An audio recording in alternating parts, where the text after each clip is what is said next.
Estamos de regreso y nos acompaña Luis Morán, economista. Gracias. ¿Cómo está? Buenos días, gracias por la invitación. Me gustaría abordar el tema de la Caja de Seguro Social y el impacto en el sector de la construcción. ¿Qué se puede esperar sobre estas reformas que se están discutiendo en el órgano legislativo? Se puede percibir que, bueno, un día los diputados están alineados a aprobar el proyecto y otro día como que no tan alineados. Varía todo. Para este tema de la reforma a la seguridad social, yo creo que hay que verlo de manera integral. Tenemos que relacionarlo también con el tema económico. Y los sectores económicos o la economía, cómo está, porque al final la seguridad social, que es la piedra angular o la columna vertebral de cualquier economía, necesita trabajadores, necesita empresas y necesita nuevos cotizantes para que haya esa sostenibilidad del sistema. Aunado a ello, cuando hablamos, por ejemplo, de los sectores económicos, ustedes mencionaban un sector que genera mano de obra, como es el sector de la construcción, sin dejar de destacar otros sectores como turismo, hoteles, restaurantes, que también son clave dentro del desempeño económico. Cuando hablamos del sector de la construcción, ha tenido caídas consecutivas en agosto y septiembre, de 30 y 55%, específicamente en el valor de los permisos de la construcción.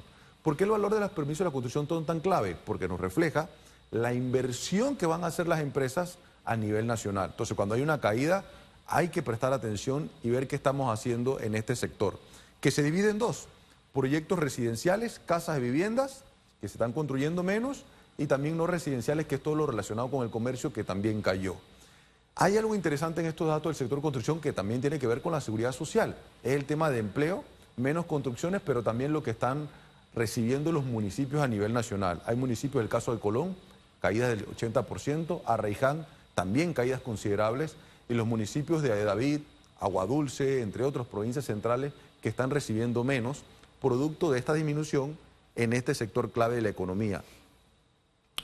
¿Sabe? Hay una obra de García Márquez que se llama La Mala Hora. A nosotros como que nos llegó la mala hora, ¿no?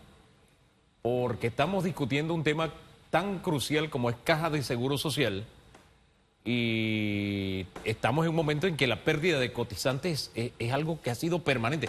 No ahora, la OIT nos lo venía diciendo, su último informe lo dice, la pérdida de cotizantes de manera permanente, pero ahora nos hemos ido como a un hueco, ¿no? Aquí lo que yo veo como de pronto peligroso es que en el debate en la Asamblea hay algunos sectores que dicen: este proyecto no contempla ese tema de la pérdida de empleos. Claro está, no lo contempla porque es una consecuencia, es decir, esta ley no va a generar más empleos. Sí. Entonces, yo veo peligroso que se una un tema con el otro, porque sí necesitamos empleo, sí necesitamos más inversión, y principalmente extranjera, pero eso no lo vamos a lograr con las reformas a la Caja de Seguro Social, o por lo menos yo lo veo de esa manera. No sé cómo lo ve usted y cómo podemos disociar lo uno del otro. Así es, Hugo, como tú mencionabas, por un lado el tema de la seguridad social, pero por el otro lado hay un tema del país muy importante, es la buena economía o el desarrollo de una economía sostenible, que no podemos dejar pasar por alto. La seguridad social tenemos que modificar, yo creo que ha sido un gran paso este proyecto que se está desarrollando, pero no debemos dejar de hacer las medidas necesarias.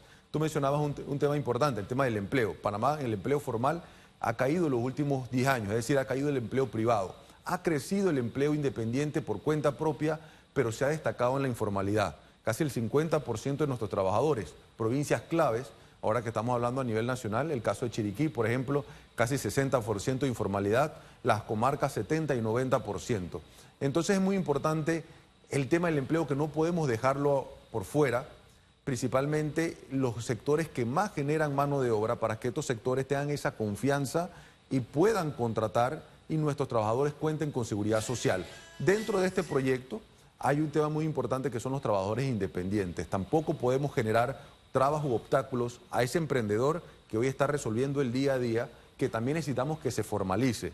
Pero la formalización, y yo utilizo una palabra que a mí me gusta mucho, que a nivel económico, que es el monotributista, porque este trabajador independiente o emprendedor no genera un salario fijo o igual o equitativo todos los meses. Él va a tener un desempeño diferente de acuerdo al comportamiento de la economía. De igual manera debería ser el trato para formalizarlo y que pueda pagar cuotas dentro de la seguridad social. El proyecto no lo contempla tan fácilmente, lo consideramos como un trabajador más, cuando no debería ser el caso. Fíjese, y usted ha entrado en un detalle que me parece interesante, porque siento que un problema tan complejo que nosotros deberíamos ser como sociedad pragmáticos. A propósito, esto de la mala hora, la gobernanza, es decir, que de alguna forma como sociedad enviemos el mensaje de que nos podemos poner de acuerdo en temas como estos, es importante porque nada sucede aislado.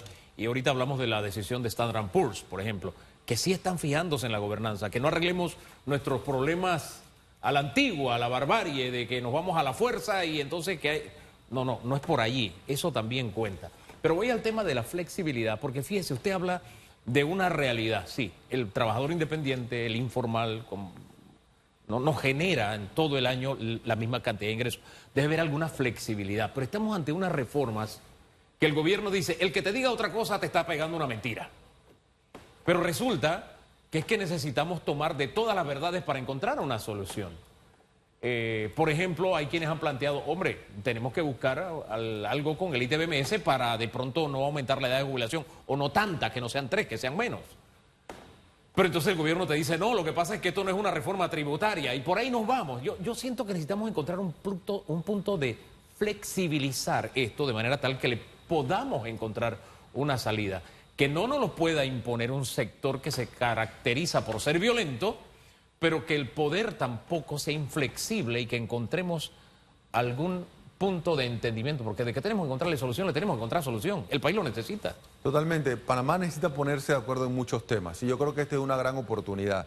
Y el no ponernos de acuerdo nos está llevando a varias decisiones y tú mencionabas el caso del mal momento. A nivel económico también le denominamos a veces la tormenta perfecta.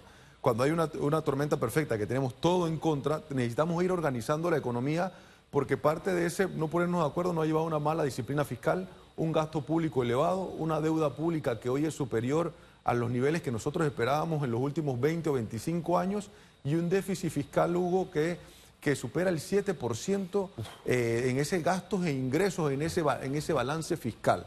Entonces nosotros necesitamos ponernos de acuerdo, poder llevar este debate de la mejor manera haciendo docencia también, porque la seguridad social es clave, no podemos dejar sin jubilación o sin atención médica y otros beneficios también de la seguridad social a nuestros trabajadores, pero de igual manera necesitamos generar sostenibilidad. Y la sostenibilidad de la seguridad social tiene que ver con la buena economía. ¿Por qué esta relación es tan importante?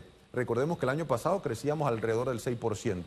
¿Cuántas son las proyecciones de este año? 2.5 a 3%. Hay una disminución, o si cortáramos el pastel por la mitad y decíamos, esta es la parte ahora que corresponde, es decir, hay un menor crecimiento económico. No es un tema menor que debe preocuparle a nivel del Estado, pero también tiene que preocuparle al Ministerio de Economía, porque son menos ingresos, menos empleos que estamos generando y por eso, dentro de esta cita, tenemos y no podemos descuidar a un sector clave como el sector de la construcción, que tiene un efecto multiplicador casi del 4%. ¿Qué quiere decir esto? Que por cada dólar que yo invierto en construcción hay un efecto en la economía de 3 o 4 dólares, porque por cada casa, carretera, camino de producción o oficina que se construye, pasa algo alrededor.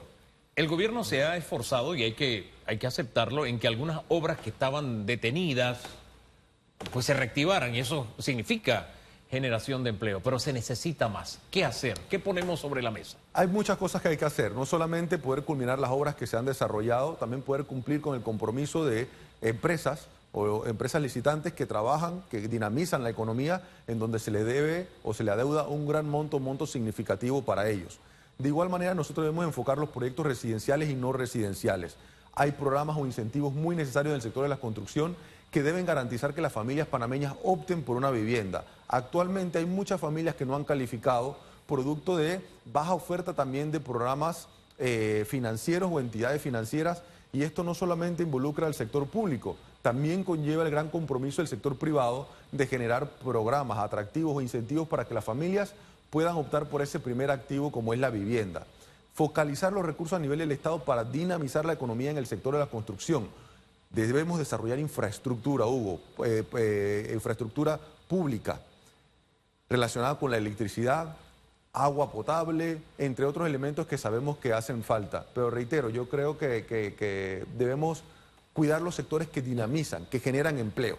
Ya el presupuesto general del Estado para la vigencia fiscal 2025 está listo, pero ¿qué podemos hacer para la vigencia fiscal 2026, 2027, 2028 cuando hacemos una radiografía de este presupuesto que en algunos años ha incrementado, ahora disminuye un poco?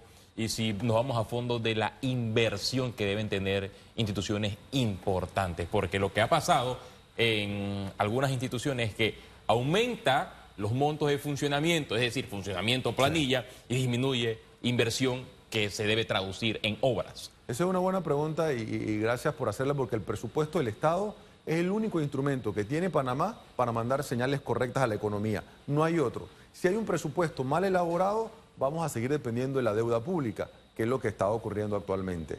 El presupuesto del Estado, tú mencionabas los diversos años que debemos preocuparnos por planificar de la mejor manera. Es correcto, pero debemos tener un presupuesto planificado y proyectado a largo plazo, inclusive 3, 5 y por qué no pensar en 10 años en un proyecto de presupuesto a nivel del Estado. Los presupuestos han sido anuales. Ha habido una discusión y la vivimos hace poco en donde tarde o temprano todos jalamos hacia nuestro propósito, pero no construimos un presupuesto ideal. Y ese presupuesto debe ser priorizar inversiones, infraestructura, que es sumamente clave. Ese presupuesto debe abarcar las necesidades. Hay datos interesantes de la UNICEF, por ejemplo, con la pobreza en la niñez.